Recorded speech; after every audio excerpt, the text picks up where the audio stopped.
Hi, Jonathan. How are you? Father Jonathan. I'm doing great, Taylor. Thank you. Let me just put you in context of where I'm sitting. And this is not to create envy for anyone, but I'm sitting in probably the most peaceful and romantic place on earth. That is Piazza Navona, which is right in the historic center of Rome, and a great way to end a beautiful day in which I was in St. Peter's Square with those 150,000 people who wanted to see Pope Benedict XVI on his last full day as Pope in a historic moment in which, after 600 years, Pope Benedict XVI is the first Pope to have resigned on his own will, believing that it's the best thing for the Church in these very difficult times in which communication flies so quickly into the hands of somebody who is of greater strength of mind and body. Well, what was the atmosphere like with all the people? Were they sad to see him go? Were they joyful?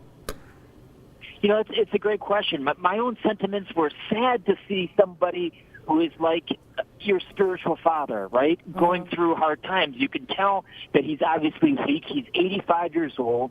He took on this responsibility at 78 years old, not wanting it, but being elected by his colleagues, by his fellow cardinals. And for the last 8 years, he has lived a schedule that no 20-year-old would ever want to live.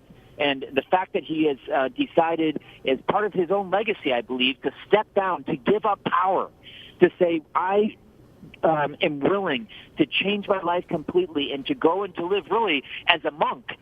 What he said in the great introduction that you gave, Taylor, and in those words that we heard from his own mouth were, I'm going to continue to serve the Church, but now it's going to be in prayer. And he's going to live basically in a monastery or a convent like monks do. He's not going to be giving any more public statements. He may continue to write and to be involved in that way, but he is going to live like a monk. Pretty amazing. Well, it's pretty selfless and honorable because there's a lot of power that comes with that position of being Pope. So, and you know, as we discussed before, this hasn't been done in hundreds of years. So, good for him. Now, what happens? I mean, we haven't chose a new Pope yet. So, what happens next, Jonathan? Father Jonathan. Pope Benedict tomorrow will fly out of the city of Rome by helicopter into a small town about 25 miles away from Rome. At that point, the College of Cardinals, the cardinals who have all gathered here in Rome, who are responsible now for electing a new pope, will gather together, and they will be responsible for the day-to-day running of the Church. Then on Monday, they will meet together in what are called congregations. In other words, big meetings, big executive meetings. And during those meetings, they will decide when the conclave will begin. The conclave is the time in which all the cardinals are put inside the Sistine Chapel and elect a pope. They'll decide when that will begin, probably 5 or 6 days after their first congregation, which begins Monday. And during these days of congregation, they'll talk about the pressing issues of the Church. They'll also get to know each other. They're going to be kind of checking each other out, talking to others about the others, who would be a good candidate to be pope. Do you have any idea, any thoughts, maybe who the top maybe 5 contenders are? I do know who the next pope will be, and I'm going to break it right here on your show, Taylor. I would bless you. I would love that. Come on, don't you have? I don't know, and really nobody does. There are certainly those who are cardinals who are more well known. We have Cardinal Scola, for example, in Milan. We have Cardinal Ravasi, who is an Italian, who's the head of a Department of Culture, and who just gave a retreat to the Pope and to the other cardinals. Those would be maybe front runners in the Italian bloc, but there's also those who say, you know what, it's not time for another Italian. There's been a lot of controversy in the management of the Vatican.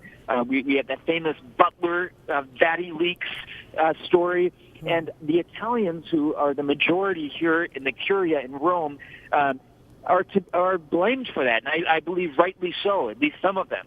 And so I think there's also a thought that maybe this is the time for a pope from either North America or South America, Asia or Africa, and there are certainly leading candidates within all of those continents.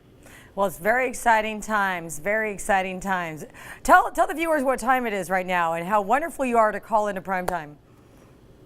Well, I must admit, I'm pretty happy after a long day, and I had a great pasta, great red wine, and it's been a blessed day, a historic day. But what time is it? Like 10 o'clock at night or something? What is it? It's midnight. It's midnight. You're calling primetime at midnight in Italy. You are amazing. You forced me to. Oh, don't tell the viewers that. Well, it's true. Okay, well, I hope that you could call in tomorrow to let us know what it's like and any new developments. Okay, it's so exciting. Now you're pushing your luck. Okay, well, I could at least ask. Remember, you don't get anything in life without asking, right? Talking to you. Okay, thank you so much. Get some rest now. Get some rest.